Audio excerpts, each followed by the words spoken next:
প্রিয় লিসেনার্স, আজকের এই এপিসোডের প্রথম যে ঘটনাটি আপনাদের সাথে শেয়ার করব, এই ঘটনাটি আমাদেরকে পাঠিয়েছেন শরাফত ভাই, ওনার বাড়ি রাজশাহীতে।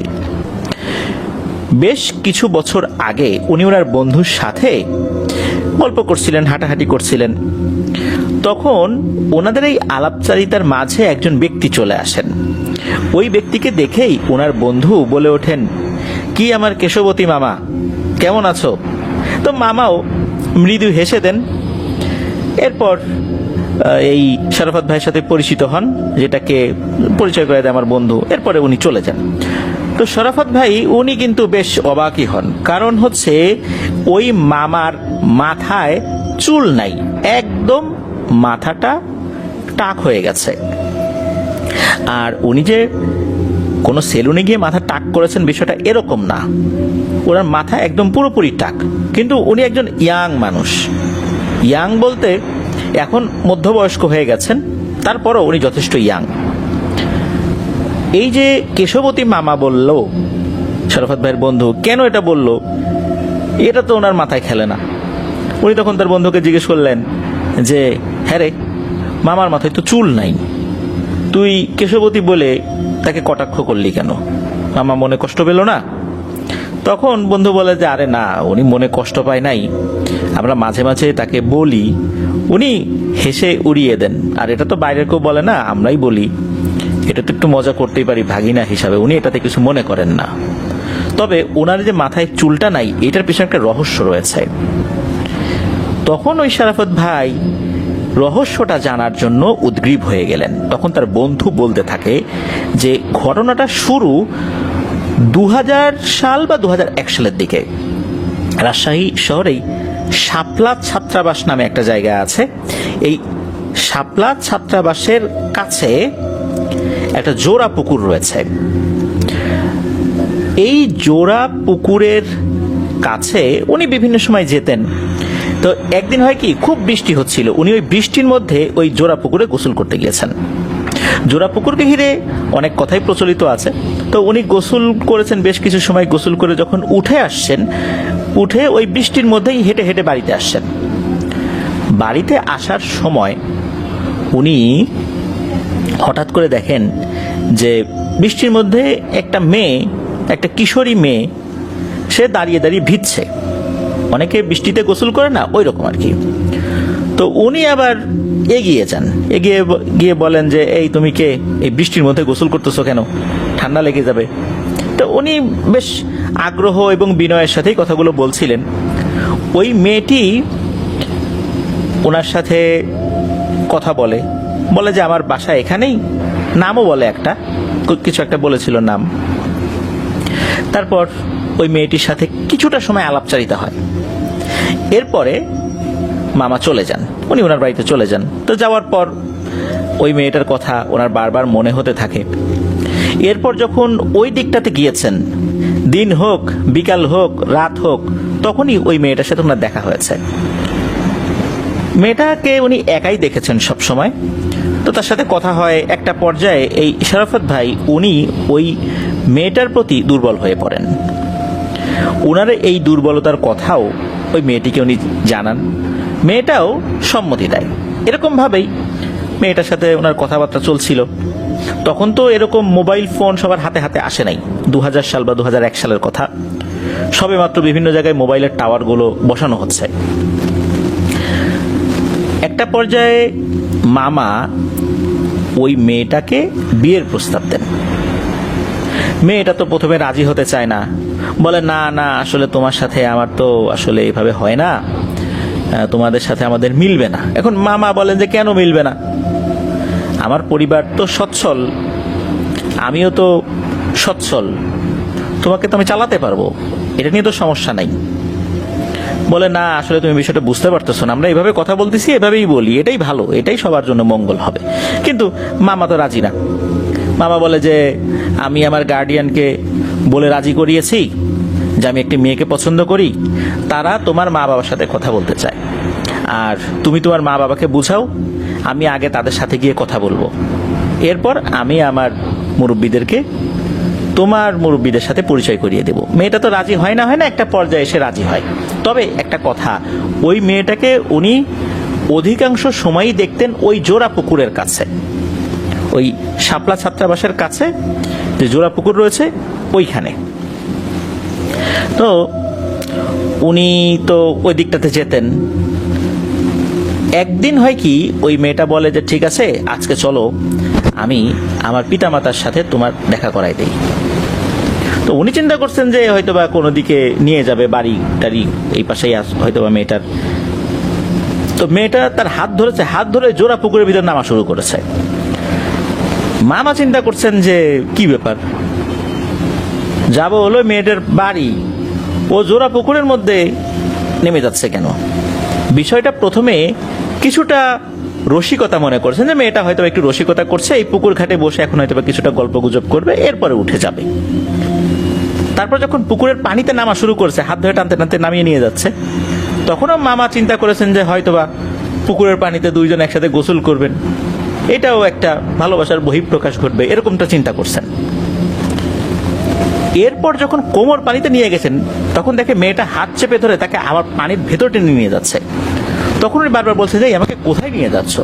তখন ওনার মনের মধ্যে একটু ভয় লাগা শুরু করে, যে না তো এটা তো আসলে কোনো রোমান্টিসিজমের মতো কিছু মনে হচ্ছে না। এরপর মেয়েটা হ্যাঁচকা টানে তাকে পানির নিচে নিয়ে যায়। যখনই পানির নিচে নিয়ে গেছে, উনি দেখেন যে আরে এটা কি, এই পুকুরে তো উনি এর আগেও গোসল করছেন, পানির নিচে এরকম তো কখনো দেখেন নাই। এটা একটা ভিন্ন জগৎ, কোনো পানি নাই, কিচ্ছু নাই, সেখানে অনেক কিছু, অনেক ভিন্ন ভিন্ন জিনিস, সেখানে গাছপালা রয়েছে, ঘরবাড়ি রয়েছে। উনি তো অবাক হয়ে যান। তখন ওই মেয়েটা বলে যে এই তোমাকে আমি বলছিলাম না যে আসলে আমাদের সাথে তোমার মিলবে না, আসলে আমি তোমাদের মনুষ্য সমাজের কেউ না, আমি হচ্ছি একটি জিনের মেয়ে, আমি একজন জিন, যাকে তোমরা পরী বলো। আমি তোমার কথা আমার পিতামাতাকে বলেছি, তারা প্রথমে রাজি ছিলেন না, তারপর ওনারা রাজি হয়েছেন, তোমাকে নিয়ে যেতে বলেছেন, এই জন্যই তোমাকে নিয়ে আসছি। তোমরা এমনিতেই পুকুরে গোসল করো, কিন্তু কখনোই আমাদেরকে দেখো না, আর আমরা যদি তোমাদেরকে নিয়ে আসি তবেই এই পুকুরের নিচের এই অদ্ভুত জগৎ তোমরা দেখতে পারবে। তুমি প্রথম দিন যখন এই পুকুরে গোসল করতে নেমেছিলে বৃষ্টির মধ্যে, তখন পানির নিচ থেকেই আমি তোমাকে দেখি, তোমাকে দেখে ভালো লাগে। এরপর আমি মানুষের স্রোতে বৃষ্টির মধ্যে গিয়ে দাঁড়িয়ে থাকি তোমার সামনে, তুমি কথা বললা, এরপর থেকেই তোমার সাথে আমার কথাবার্তা শুরু হয়ে গেল। তারপরও আমি চাইনি যে তোমার সাথে আমার বিয়ে হোক, কারণ এটা আসলে ওভাবে সম্ভব হয় না। তারপরে তুমি জোর করেছো, আমি রাজি হয়েছি, আমার পিতামাতা রাজি হয়েছে, চলো তো আমার পিতামাতার সাথে তোমার পরিচয় করাই দিই। এরপর ওই জিন কন্যার মেয়ের সাথে তো পরিচয় তার হয়েই গিয়েছিল। এরপর তো তার পিতামাতা, তার ভাই বোন, তার আত্মীয় স্বজন সবার সাথেই পরিচয় হতে থাকে। কিন্তু মামা কিন্তু ভয় পাচ্ছিলেন। উনি চিন্তা করলেন, আরে আমি কি মনে করলাম, আর এই কোথায় এসে পড়লাম। উনি ভয় পাচ্ছিলেন যে উনি আদতে আর উপরে ফেরত যেতে পারবেন কিনা। তো ওইখানে ওই মেয়েটার মা বাবা তাকে খুবই বিনয়ের সাথে সম্মান করে, খাবার দাবার সবকিছু, এভরিথিং, সবকিছুর ব্যবস্থা করেছিল। উনি ওখানে কয়েকটা দিন ছিলেন, ওখানে ঘুরে বেরিয়েছেন, খুব বেশি সমস্যা হয়নি। কয়েকদিন পর ওই মেয়েটি একই রকম ভাবে তাকে আবার পানির উপরে তুলে নিয়ে আসে। তুলে নিয়ে আসার পর ওনার শরীর কিন্তু ভিজে গিয়েছিল। উনি যখন পানিতে নেমেছেন, নেমে যখন ডুব দিয়ে চলে গেছেন, তখন তার শরীর ভিজা না, কিন্তু যখন উনি বের হয়ে আসছেন তখন ওনার শরীর আবার ভিজা। অর্থাৎ পানির ভেতরে যখন উনি ভিজতে ভিজতে নেমে গেছেন, ওই জগতে চলে গেছেন, তখন ওনার শরীরটা কিন্তু পুরোটাই শুকনো, উপরে আসার পর ভিজা। তো যাই হোক, উনি যখন বাসায় গেছেন, বাসার লোক তো অবাক, এই তুই এই কয়েকদিন কোথায় ছিলি, আর এই রুম ভেজা শরীরে তুই কোত্থেকে আসলি। উনি তখন এই বিষয়টা বলতে চায় নাই। ওই মেয়েটা তাকে ওই পুকুরের উপর পর্যন্ত উঠিয়ে দিয়ে সে আবার নিচে চলে যায়। উনি তো বাসায় যায় বলতে চায় না, একটু কোথায় গেছিলাম এটা সেটা, বন্ধুদের বাসায়, ভিজে গেলি কিভাবে, বলছে যে পুকুরে পড়ে গেছিলাম, আসার সময় পা পিছলে, এরকম কিছু একটা বলেন। তো পরিবারের লোক এরকম সন্দেহ করে নাই। আর তখন তো এরকম মোবাইল ফোনের এতটা প্রচলন ছিল না যে কাউকে ফোন দিয়ে পাচ্ছে না, বেশি চিন্তিত হয়ে যাবে। আর মামা এরকম বন্ধু বান্ধবদের বাসায় বেড়াতে যেতেন। এরপর মামা উনি সিদ্ধান্ত নেন যে এই মেয়েকে উনি বিয়ে করবেন না, কারণ উনি তো এইরকম জীবন চান না। উনি একজন 8-10টা স্বাভাবিক মানুষ, স্বাভাবিকভাবে জীবনযাপন করতে চান। উনি তো পরিবারকে এটা বলেন না, এদিকে পরিবার বলে, তুই না একটা মেয়ের কথা বলছিলি, তা কি হইলো? উনি চেপে যান যে না আমি এখন বিয়ে করব না, বা এরকম কিছু একটা বলেন আর কি।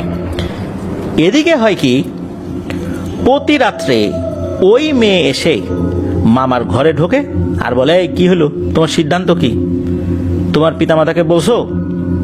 তখন মা বলেন যে না আমি বিয়ে করবো না, তুমি চলে যাও, তোমার সাথে আমার কিছু হবে না। তখন ওই মেয়েটা রেগে যায়, হবে না মানে বেটা ফাজলামি করো, আমি তো প্রথমে রাজি হই নাই, তুমি জোর করে বিয়ের কথা বলে আমাকে রাজি করাইছো।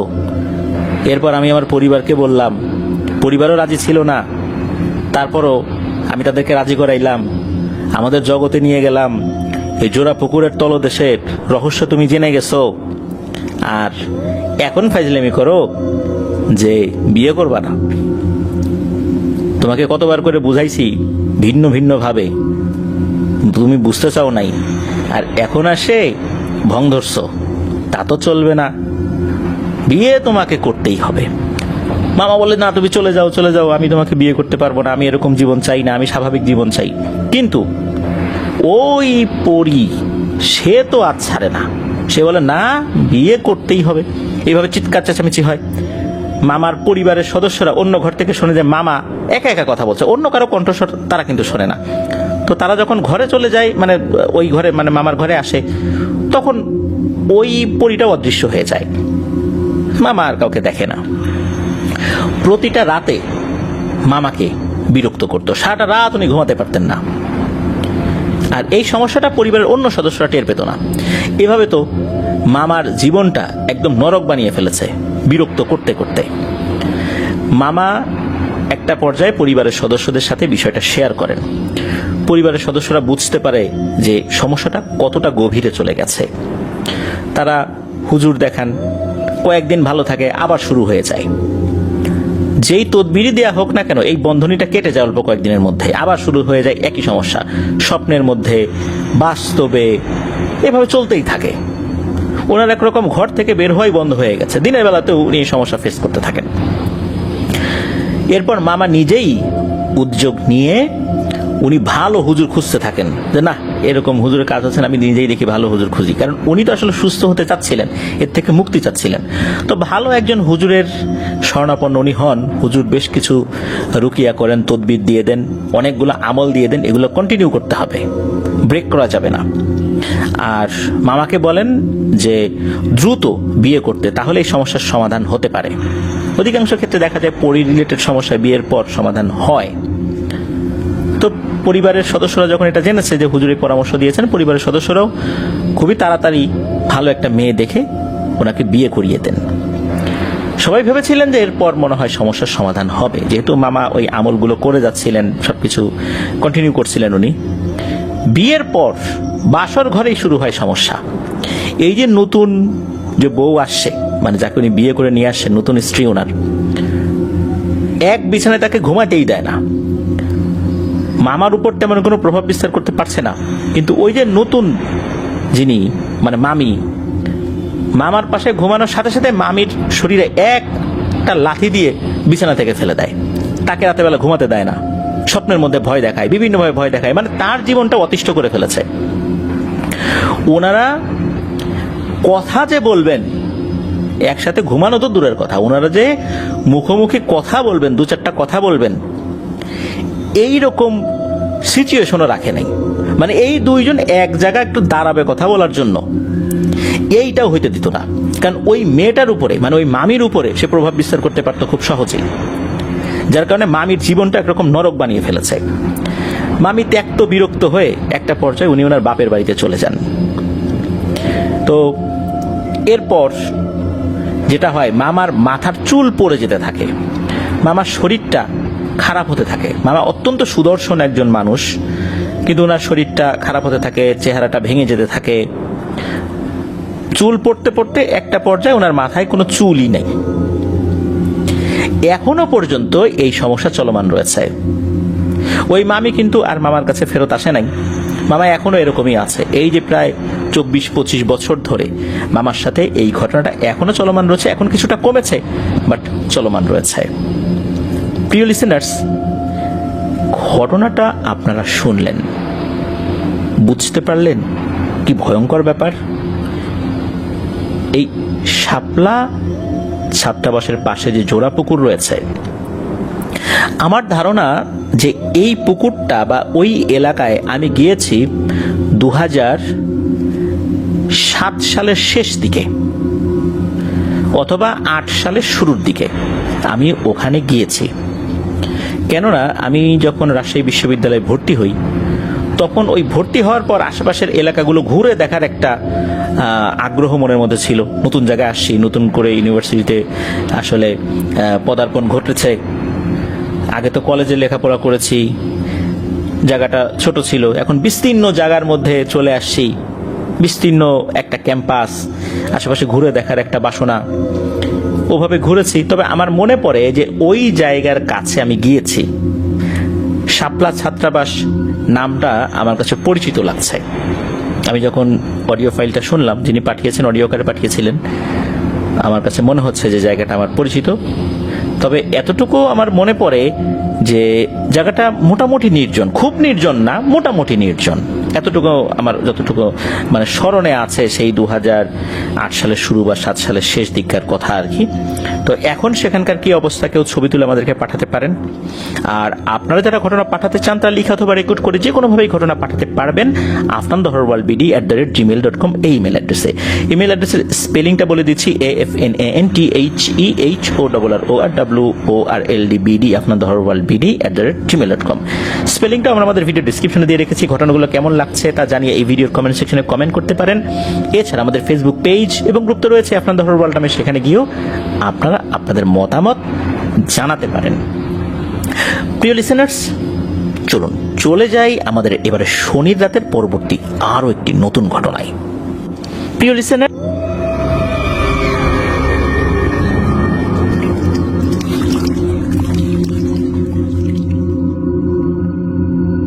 প্রিয় লিসেনার্স, এখন যে ঘটনাটি শেয়ার করব আমাদের শনির রাতের 20তম আয়োজনের দ্বিতীয় ঘটনা হিসাবে। এই ঘটনাটি আমাদেরকে পাঠিয়েছেন একজন রেমিটেন্স যোদ্ধা ভাই।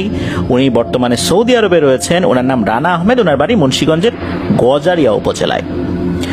ঘটনাটি উনি ওনার নারীর মুখ থেকে শুনেছিলেন। ওনার যেই বাড়ি, ওনার বাড়ি থেকে নানির যেই বাড়ি, এটার দূরত্ব মাত্র 5 মিনিটের পায়ে হাঁটা পথ। সবসময় কিন্তু নানি বাড়ির লোকজন এখানে আসছে, ওনারা নানি বাড়িতে যাচ্ছেন, প্রতিবেশী বলতে হবে। তো নানি তো সবসময় আসেন। কোনো এক বিকালে আসছেন, হঠাৎ করে বৃষ্টি শুরু হয়ে গেছে। তো সন্ধ্যার পরও বৃষ্টি চলছে। তো নানি আছেন, অনেকক্ষণ ধরে গল্প গুজব হচ্ছে। তো একটা পর্যায়ে নানির কাছে ভূতের গল্প শুনতে চান রানা ভাই। তখন নানি একটা ঘটনা শোনান, যেটা 1980 সালের দিকে ঘটেছিল ওনার সাথে। তখন এই রানা ভাইয়ের মায়ের বয়স 13 কি 14 বছর।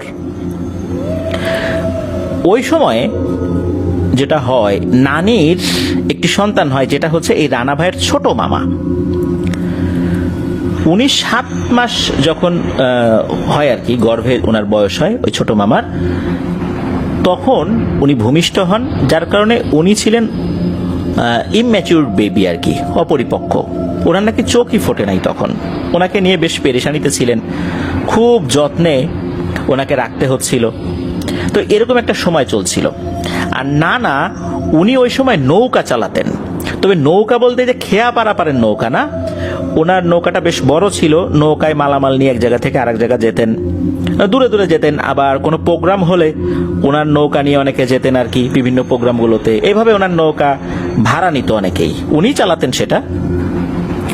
তো একবার হয় কি, উনি দিনের বেলা বের হয়েছেন, নৌকা নিয়ে একটা জায়গায় যাবেন, একটা জায়গায় যাওয়ার কথা ছিল। তখন এই নানি উনি বলছেন যে বাসায় তো কিছু কাজ আছে, তুমি একটা কাজ করো, ধইঞ্চা নিয়ে আসো। এই যে বিভিন্ন ক্ষেতের মধ্যে আলাদাভাবে ধইঞ্চা গাছ লাগানো হয়, এই ধইঞ্চা গাছ দিয়ে কিন্তু কিছু কিছু কাজ হয়। এটা নাকি ক্ষেতের মধ্যে লাগানোর একটা উপকারিতাও রয়েছে, আর এটার কিছু কাজ রয়েছে। এরকম ভারী কোনো কাজ হয় কিনা আমি জানি না। তো এরকম কিছু গাছ উনি নিয়ে আসতে বলেছিলেন। তো নানা বলছেন যে ঠিক আছে, আমি নিয়ে আসবো, এই বলে উনি চলে গেছেন। চলে যাওয়ার পর নানা তো যেই সময় আসার কথা, মানে ওখানে গেছেন, মানে যেখানে যাওয়ার কথা ছিল নৌকা নিয়ে, যাওয়ার পর কোনো কারণে দেরি হয়ে যায়। এদিকে ওনার ফিরতে দেরি হচ্ছে। নানি তো ওনার সন্তানাদি নিয়ে, আর ওই যে 7 মাসে ভূমিষ্ঠ হয়েছেন যে ছোট মামা, তাকে নিয়ে আছেন ঘরের মধ্যে। তো রাত তখন যে কয়টা এটা ঠিক নানি বলতে পারেন না, তখন তো আসলে উনি ওইভাবে ঘড়ি দেখতে পারতেন না, বা ঘরে ঘড়ি ওরকম ছিলও না। একটা অনুমান করতেন কয়টা বাজে, তা আনুমানিক রাত 11টা-12টা বেজে গেছে। তো 1980 সালে একদম গ্রামের মধ্যে রাত 11টা-12টা বা এরকম একটা সময়, মানে তো অনেক রাত, চারদিকে শুনশান নীরবতা। ফজর আজানের পরপরই সবাই ওঠা শুরু করে, আবার সন্ধ্যার পরপরই সবাই ঘুমিয়ে পড়ে।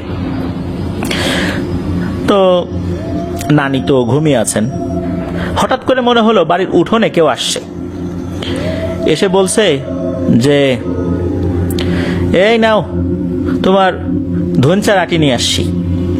এই বলে ধপাস করে কি যেন উঠানের উপর ফেললো। তার মানে এই যে বিশাল বড় একটা আটি যদি বাঁধে এই ধনচা গাছ দিয়ে, উঠানের উপর ফেলে যে ধপাস করে শব্দ হবে, তো এরকম শব্দ। নানিকে বলছে আসো আসো, বাইরে আসো, দেখে যাও দেখে যাও, কতগুলা গাছ নিয়ে আসছি। নানি চিন্তা করছেন যে ঠিক আছে আসবো, তো এইটা এমন কি গাছ যেটা দেখার জন্য আমাকে এখন ঘর থেকে বাইরে বের হয়ে দেখতে হবে? এরকম তো এ কখনো করে না। মানে ওনার হাজবেন্ডের কিন্তু স্বভাব না। যদি কোনো কিছু আনতেই হয়, বিশেষ করে রান্নার জিনিসগুলো, সেক্ষেত্রে শুধু নানিকে ডাকতেন। এছাড়া অন্যান্য জিনিস যদি উনি কিছু আনতেন, উনি যেটা যেখানে রাখার দরকার, মানে নানা এই বিষয়টা বুঝতেন যে রাতের বেলা বিরক্ত করব না। একদম সদ্য ভূমিষ্ঠ একটা বাচ্চা নিয়ে ঘুমায় আছে, তাকে বিরক্ত করব না, এটা কিন্তু নানার খুব ভালো বুঝ ছিল। খুব প্রয়োজন না হলে রাতের বেলা ডাকতেন না নানিকে, দরজাটা খুলে দেওয়ার জন্য ডাকতেন শুধু। বলতেছে যে এসে দেখে যাও, ধনচার আটি দেখে যাও। তো নানি চিন্তা করছে কি ব্যাপার, সে তো কখনো এরকম করে না, এভাবে ডাকে না, ঘটনা কি? একটা পর্যায়ে বাইরে থেকে নানা বলতেছে আসো বাচ্চাটাকে নিয়ে আসো, বাচ্চাটাকে নিয়ে বাইরে আসো। তখন নানির সন্দেহ হয় কি ব্যাপার। একে তো এই উদ্ভট একটা গাছ, যেই গাছ অনেকে ধরেও না ছয়ও না,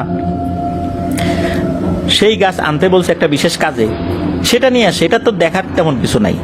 তারপর এত রাতের বেলা উনি আমার এই 7 মাসে ভূমিষ্ঠ বাচ্চাকে নিয়ে বাইরে আসতে বলতেছে কেন? তখন নানির মনে সন্দেহ লাগে। নানি বলতে থাকেন যারে ওটা দেখার কি আছে, ওটা ওইখানে রাখো, রেখে হাত মুখ ধুয়ে ঘরে আসো।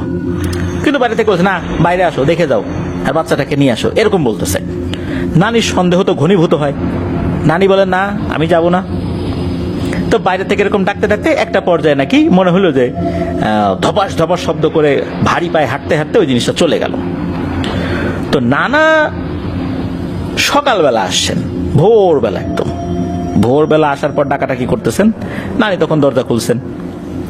দরজা খোলার পর নানি তখন নানাকে দেখে বলতেছেন যে রাতে তো এই ঘটনা ঘটছে, আমি তো বুঝতে পারছিলাম, আমি তো দরজা খুলি নাই। নানা তো শুনে অবাক যে কি বলো, তুমি বলছিলা ওইটা আনার জন্য, কিন্তু আমি তো পাই নাই, আমি তো একটা ব্যস্ততার মধ্যে ছিলাম, রাত হয়ে গেছে, এই গাছ এখন কোথায় পাবো? ওটা তো ক্ষেতের পাশে পড়ে থাকে, ওগুলো তো আবার এক জায়গায় করে আটি বেঁধে তারপর নিয়ে আসতে হয়। তো আমি তো আসলে এমন সময় গেছি আর ফিরছি, সেই সুযোগটা আমি পাই নাই, আমি তো ওটা আনি নাই। আর ভালো করছো তুমি বাচ্চাটাকে নিয়ে বাইরে বের হও নাই, যদি হইতা তাহলে বড় ধরনের একটা সমস্যা ছিল। প্রিয় লিসেনার্স, আপনারা একবার চিন্তা করুন, এই যে ইম্যাচিউরড একটা বেবি 7 মাসে ভূমিষ্ঠ হয়েছে, যার চোখ ফোটেনি, এই বাচ্চাটাকে নেয়ার জন্য রাতের বেলা একটা পায়তারা করেছে, একটা ফোন দিয়ে এটেছে। নানি যদি শুধু দরজা একবার খুলতেন তাহলে যে কি হতো, তাহলে তো বুঝতেই পারছেন। ধারণা করা হচ্ছে যে এটা কি টাহুরা জিন ছিল যে বাচ্চা চুরি করে? হতে পারে। কারণ হচ্ছে আমরা ইতোপূর্বে ঘটনায় দেখেছি যে টাহুরা জিন 2টা থাকে, একটা পুরুষ একটা মহিলা। একজন এমন একটা মায়াজাল সৃষ্টি করে, সেই মায়াজাল একজন আবদ্ধ হয়ে যায়, আর একটা বাচ্চাকে চুরি করে নিয়ে যায়। অথবা একটা বাচ্চাকে চুরি করে নিয়ে যায়, আর একটা ওই বাচ্চা সেজে ওইখানে থাকে, একটা সময় এসে ওই বাচ্চাটাও ভ্যানিশ হয়ে যায়। এটা কিন্তু টাহুরা জিনের একটা বাচ্চা চুরির পদ্ধতি। এভাবে কিন্তু ওরা বাচ্চাকে মেরে ফেলে, খেয়ে ফেলে। হতে পারে এই টাহুরা জিনগুলোই এসেছিল নানির কাছ থেকে, এই রানা আহমেদ ভাইয়ের ছোট মামাকে নিয়ে যেতে, কিন্তু আল্লাহর অশেষ রহমত ছিল, নানি বুঝতে পেরেছিলেন উনি আর বাইরে বের হন নাই। তো এটাই ছিল ঘটনা। ধন্যবাদ জানাচ্ছি রানা আহমেদ ভাইকে।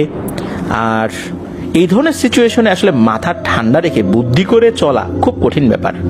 আল্লাহর অশেষ রহমত না থাকলে এই ধরনের সিচুয়েশনে আসলে মাথা ঠান্ডা রাখা খুব কঠিন। দরজা খুলে ফেললেই তো বিপদ। যাক, আলহামদুলিল্লাহ সবাই ভালো আছেন, ছোট মামাও ভালো আছেন, সবাই ভালো আছেন। প্রিয় লিসেনার, চলুন চলে যাব আমাদের এবারের শনির রাতের 20তম আয়োজনের তৃতীয় এবং শেষ ঘটনায়।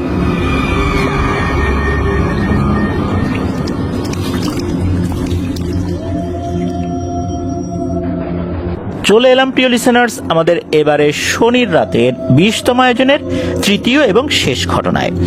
এখন যে ঘটনাটি আপনাদের সাথে শেয়ার করব, এই ঘটনাটি আমাদেরকে যিনি পাঠিয়েছেন তার নাম আশরাফুল ইসলাম।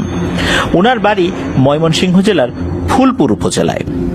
সঙ্গত কারণে উনি গ্রামের নামটি প্রকাশ করেননি। এই কারণে প্রকাশ করেননি কারণ ওনার গ্রামে অনেক মানুষ আফনান দহর ওয়ার্ল্ড শোনে। তো চলুন ঘটনায় চলে যাই। ঘটনাটি যখন ঘটে তখন সময়কাল 2010 কি 11 এরকম হবে। উনি তখন একটি মাদ্রাসায় লেখাপড়া করতেন। প্রতি মাসে একবার বাড়িতে আসতেন, বৃহস্পতিবার সকালবেলা আসতেন, আবার শনিবার সকালে গিয়ে মাদ্রাসায় উপস্থিত হতেন। তো এমনই এক ছুটিতে উনি বাড়িতে আসেন। উনি যখন আসেন তখন অবশ্য ধান কাটা হয়ে গেছে। ধানের যে মাঠ, পুরো মাঠ একদম ফাঁকা। তো ওখানে ওনার বয়সী ছেলেরা ক্রিকেট খেলার পিচ তৈরি করে ক্রিকেট খেলে।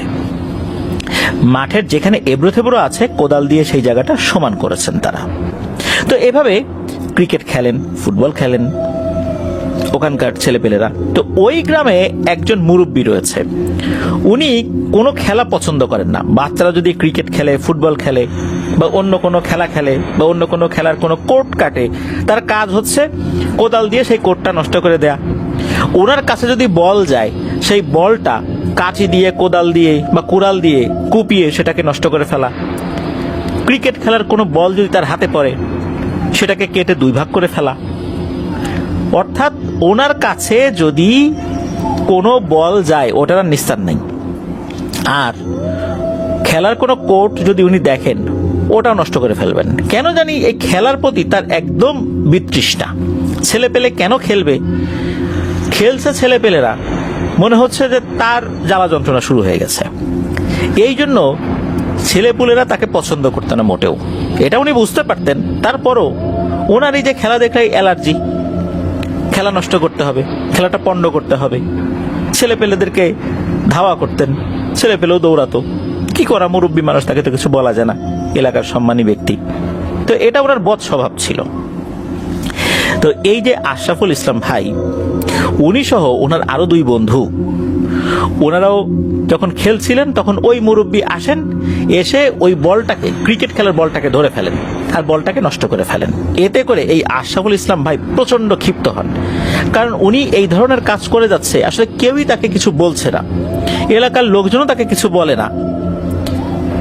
যার কারণে উনি আশকারা পেতে পেতে এই বয়সে এসে এই ধরনের অপকর্ম চালিয়ে যাচ্ছেন। এটা তো আর চলতে দেয়া যায় না, সবাই তো সেটা মেনে নেবে না। আশরাফুল ইসলাম ভাই তার 2 বন্ধুর সাথে পরামর্শ করলেন কিভাবে এই মুরব্বীকে একটা শাস্তি দেয়া যায়।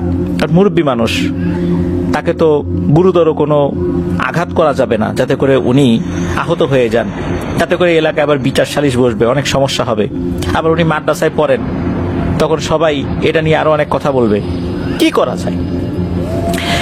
ওনারা 3 জন মিলে পরামর্শ করলেন যে এই মুরব্বীকে ভয় দেখাবেন। ওই মুরব্বী বেশ একটা ভালো অভ্যাস করেছিলেন বলতে, উনি প্রতিদিন বিকালের দিকে বাজারের দিকে যেতেন। মাগরিবের আজানের সময় বা মাগরিবের আজান হয়ে গেছে এমন সময় উনি আবার একটা পথ ধরে ফিরতেন। এটা ওনার নিত্য নৈমিত্তিক রুটিন ছিল। তো এই যে আশরাফুল ইসলাম ভাই, উনি চিন্তা করেছেন যে ওনার এক চাচা আছে, তো সেই চাচার একটা বড় জুব্বা আছে, এই জুব্বাটা উনি নেবেন। তো জুব্বাটা উনি ম্যানেজ করেছেন। এরপর করেছেন কি, ওই এলাকায় অনেক বড় একটা তেঁতুল গাছ আছে, আর ওই তেঁতুল গাছের পাশেই রয়েছে একটা পুকুর। ওই পুকুরটা কিন্তু চারকোনা পুকুর না, এই পুকুরটা একদম গোলাকার, মানে বৃত্তাকার একটা পুকুর। আর ওইটার পাশেই হচ্ছে ওই খেলার মাঠ। খেলার মাঠ না, মানে ধানি জমি, ওটাকে সমান করে বছরের কখনো কখনো খেলার মাঠের মতো তৈরি করা হয়। ওনারা এটা তৈরি করেন, আবার ফসলের সময় তো ফসল বুনে ফেলা হয়। তো এভাবে আর কি ওই মাঠটা ছিল।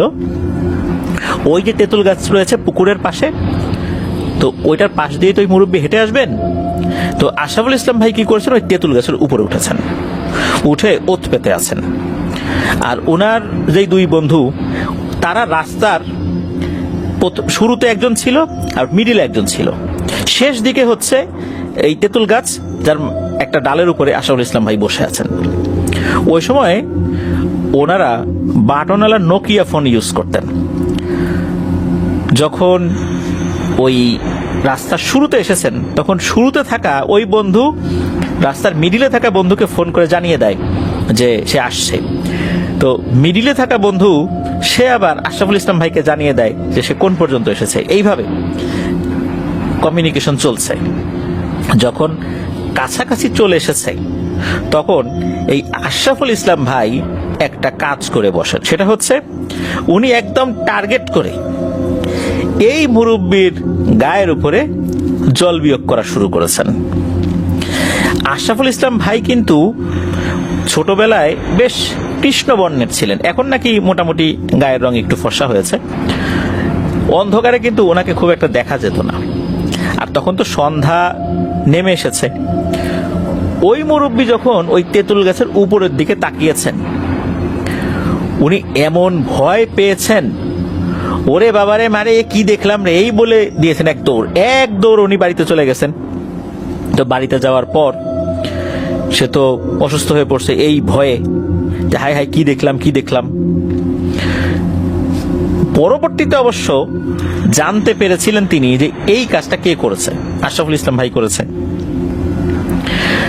কিন্তু আসলেই কি উনি আশরাফুল ইসলাম ভাইয়ের ওই জুব্বা পরা ওই অবস্থায়, মানে আলখেল্লা পরা অবস্থায় দেখে ভয়ঙ্কর কিছু মনে করেছিলেন, না অন্য কিছু দেখেছিলেন?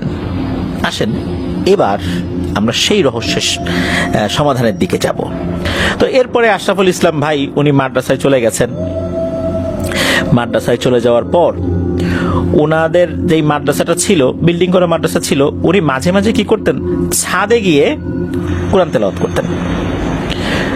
উনি যখন ছাদে গিয়ে কোরআন তেলাওয়াত করতেন, ওই সময়টা মানে এই ঘটনা যখন হয় তখন ছিল শীতকাল। এখন শীতকালে ছাদে গিয়ে কোরআন তেলাওয়াত করবেন, তখন তো প্রচন্ড শীত। এই জন্য লেপ নিয়ে যেতেন, লেপ নিয়ে মাথার উপর টেনে দিয়ে তখন কোরআন তেলাওয়াত করতেন। তো একদিন হয়েছে কি, উনি কোরআন তেলাওয়াত করছেন, মানে এই ঘটনার পরে মসজিদে গিয়েছেন, কোরআন তেলাওয়াত মাদ্রাসার ছাদে গিয়েছেন, কোরআন তেলাওয়াত করছেন। হঠাৎ করে ওনার কাছে মনে হলো সামনে দিয়ে কি যেন সরে গেল। তো ওনাদের এই ছাদটা কিন্তু প্রায় 50 ফুট লম্বা। এইটার এক পাশ থেকে আর এক পাশে যেতে গেলে, যদি এক মাথা থেকে আর এক মাথা আড়াআড়ি না সোজা যেতে হয়, তাহলে কিন্তু একটু সময় তো লাগবেই, 50 ফুট লম্বা যেহেতু। ওনার কাছে মনে হলো 5 সেকেন্ডের মধ্যে ওই জিনিসটা এক পাশ থেকে আর এক পাশে চলে গেল। উনি চিন্তা করলেন যে যেহেতু কোরআন তেলাওয়াত করছিলেন, কোরআন শরীফের দিকে তাকিয়েছিলেন, হয়তো কোনো কারণে চোখে কিছুটা দৃষ্টিভ্রম হতেই পারে। তো ওই রাত্রে উনি আর তেমন কিছু দেখেন নাই। পরের রাত্রে আবার যখন কোরআন তেলাওয়াত করতে গেছেন, তখনও মনে হলো এরকমই ছায়া কিছু একটা এ পাশ থেকে ও পাশ চলে গেল। এবারও চিন্তা করলেন এটা হয়তোবা দৃষ্টিভ্রম হবে। পরের রাত্রে আবার যখন কোরআন তেলাওয়াত করতে বসেছেন, শীতের রাত তো, ওই সময় স্টুডেন্টরা আসলে ওইভাবে আসে না। গরমকালে অবশ্য রাতের বেলা কোরআন তেলাওয়াত করতে অনেকেই বসে, যাদের পড়া হয়নি সকালে পড়া দিতে হবে, তো এরকম ক্ষেত্রগুলোতে কোরআন তেলাওয়াত করতে বসে অনেকেই।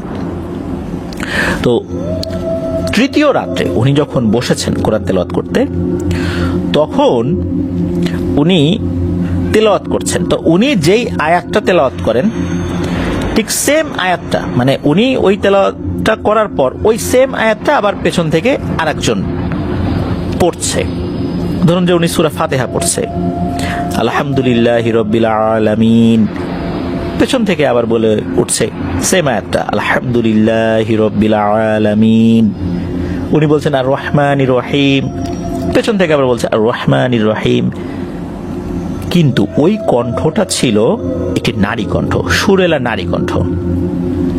তো উনি সাহস করে পেছন দিকে তাকান, উনি দেখতে পান বোরখা পরা একটা নারী, তার মুখ ঢাকা, চেহারা দেখা যাচ্ছে না।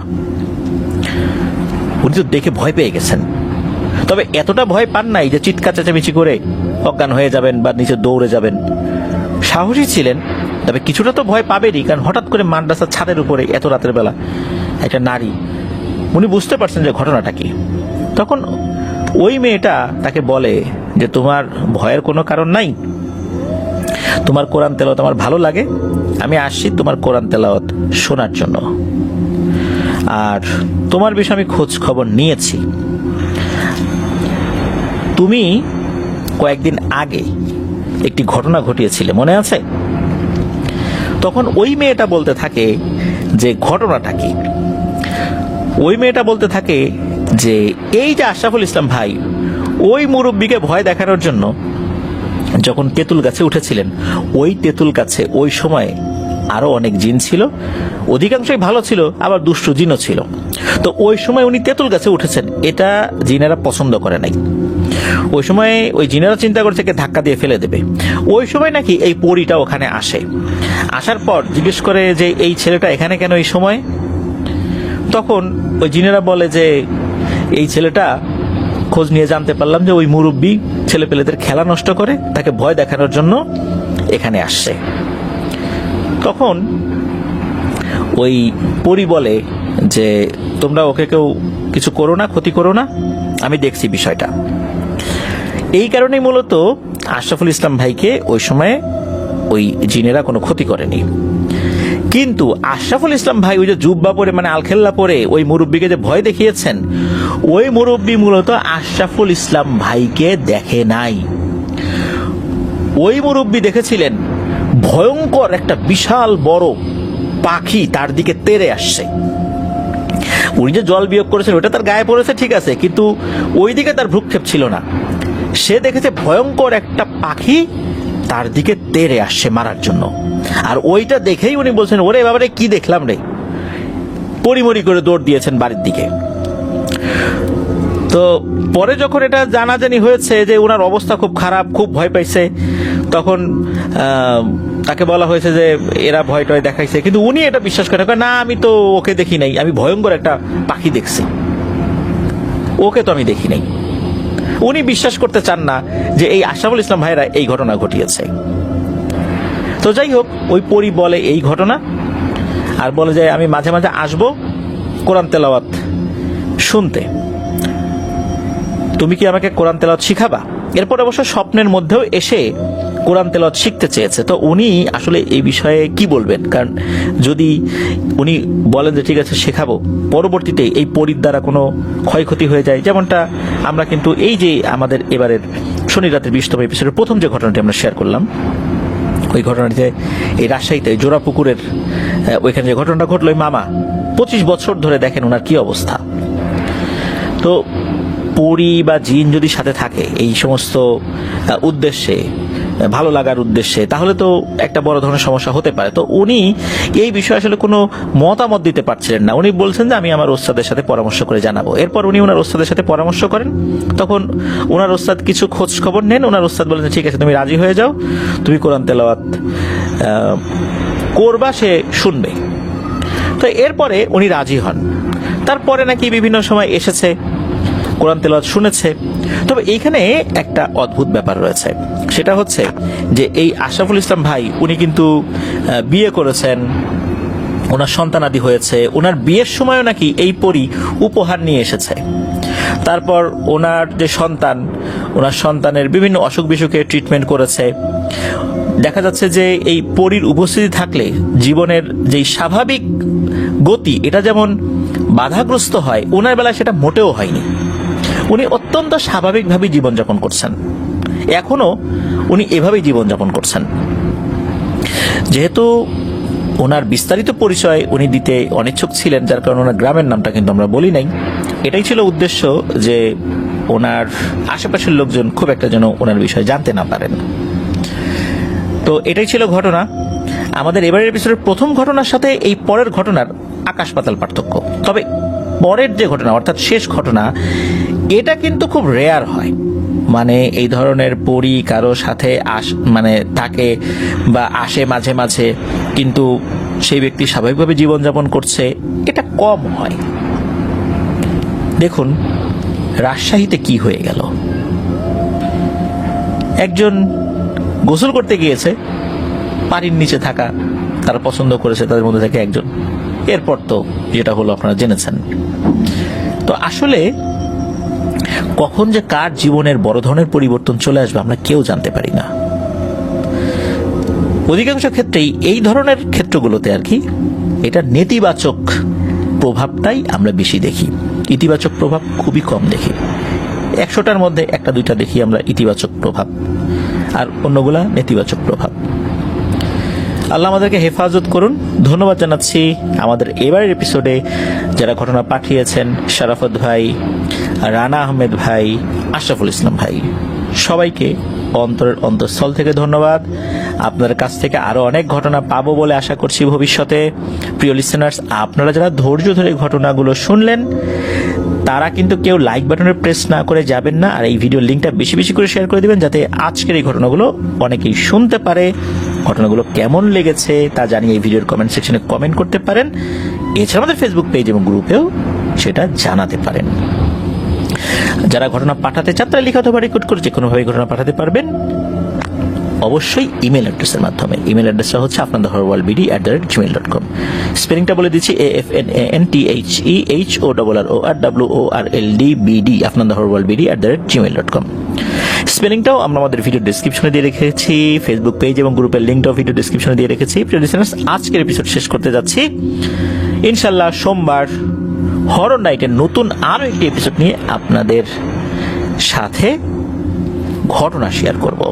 সবাই ভালো থাকবেন, সুস্থ থাকবেন, আমার জন্য দোয়া করবেন, আমার পরিবারের জন্য দোয়া করবেন, আপনাদের জন্য দোয়া রইল, আপনাদের পরিবারের প্রত্যেকের জন্য দোয়া রইল। মহান আল্লাহ সুবহানাহু ওয়া তাআলা আমাদেরকে ভালো রাখুন, সুস্থ রাখুন, নিরাপদে রাখুন, আফনান দাহর ওয়ার্ল্ডের সাথে রাখুন। আসসালামু আলাইকুম।